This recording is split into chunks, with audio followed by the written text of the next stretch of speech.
Yo, what is up, guys? Welcome back to another video here, Euphoric Sports, and today we're going to be talking about the Los Angeles Lakers, who officially last night missed the play-in tournament and are going to miss the playoffs completely. A very disastrous season by the Lakers, led by LeBron, Anthony Davis, and Russell Westbrook, Frank Vogel, and company.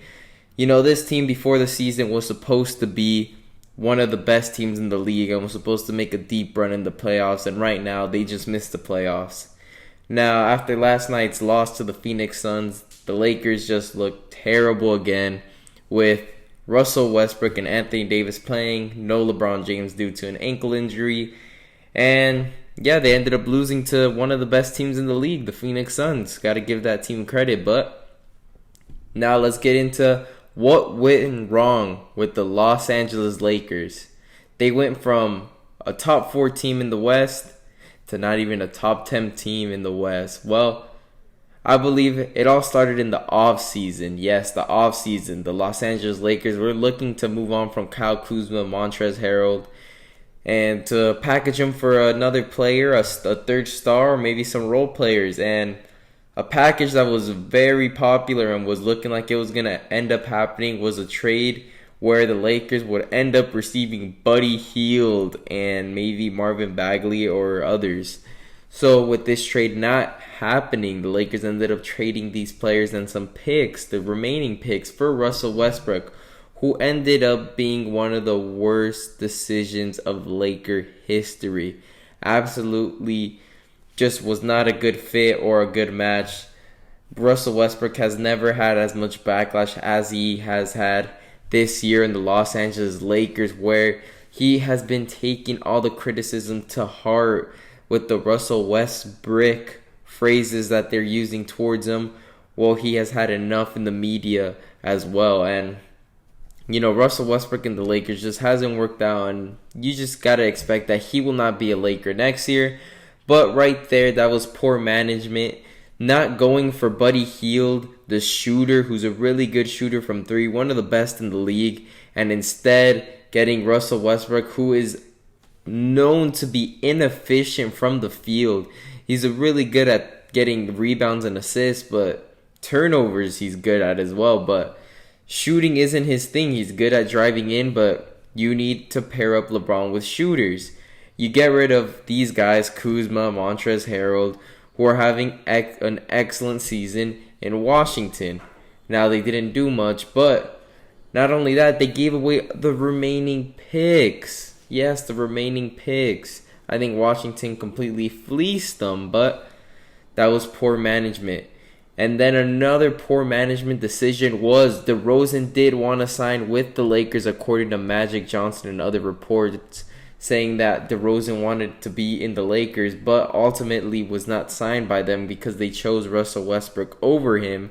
And DeRozan ended up having a fabulous season in Chicago, leading them to the playoffs. So right there is another miss from the front office. And another thing was, Horton Tucker wasn't supposed to be extended. He was supposed to be traded for Kyle Lowry, and then they decided to extend Horton Tucker, who just had an off year this year.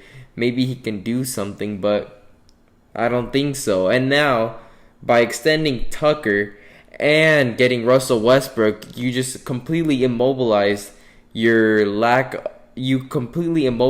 cap space, and now you end up with a whole bunch of veterans on veteran minimum and undrafted rookies, and just have an incompetent team led by LeBron James, Anthony Davis, and not to mention Anthony Davis. His lack of being able to be kept healthy really just injured the Lakers and made them run a whole bunch of different lineups, not knowing what they were going to do, because this team that they have is just so bad. And to think that people blame LeBron James solely for this bad season, this failure of a season, is completely insane. He is a 37-year-old NBA player who's leading this team and leading the league at one point with over 30 points a game averaging, and he did everything he could, but he just has a starting lineup. Was the most popular one I saw was Russell Westbrook, right? And then Austin Reeves, second round pick, right? Westbrook, 9% from the field at one point over 10 games from the 3-point line. Then you had LeBron, then Stanley Johnson, then Anthony Davis, and then most of the time Anthony Davis was out and you had Dwight Howard, who's really old. This team was full of veterans over 30 years old and then some 20-year-old guys. Malik Monk was one of the few bright spots this year. Kendrick Nunn got away with highway robbery and didn't play a single game this year but is getting paid. And then you got Austin Reeves, who was alright. I'll give him that. He's kind of a rookie, so you gotta be like, yeah, I get it. But then they also let go of Caruso, who they should have kept, who's a really good utility guy. And yeah, the Lakers just blew up this team and ended up having a really bad team. It really just starts with the Russell Westbrook and Anthony Davis. I think that's the main problem. Anthony Davis is supposed to be the superstar in his prime, lead this team. LeBron was supposed to be the second option to Davis because he's older now, but Davis just could not stay on the court. And then Russell Westbrook was just having a problem outside of the court all the time with the media and all that, and he's just saying, you guys can't talk about how bad I'm playing, but it's like, just do better and you're gonna get praise. But he was not able to shoot. He's never been a good three-point shooter, but he attempted quite a lot and just did not do very well. I've always said a perfect Russell Westbrook game is when he shoots 1 or 2 threes. If he goes 0 for 2, it's not that damaging. Let the three-point shooter shoot more.